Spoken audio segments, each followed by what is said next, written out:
Hi, my name is Amanda Hamilton, and I am so excited to bring you this project today. When my husband and I got married, we got married 1 week before Christmas, so Christmas wedding cakes kind of hold a special place in my heart, and this one is particularly adorable. It's a little sexy, it's a little elegant, and it's a lot of fun.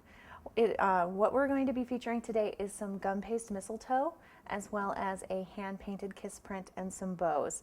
It's a pretty small cake, so let's get started.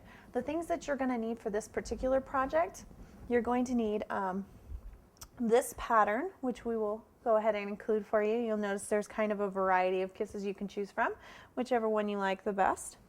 We will be using some white fondant. I have Fondex here because that is my particular... Sorry, I gotta quit messing with it.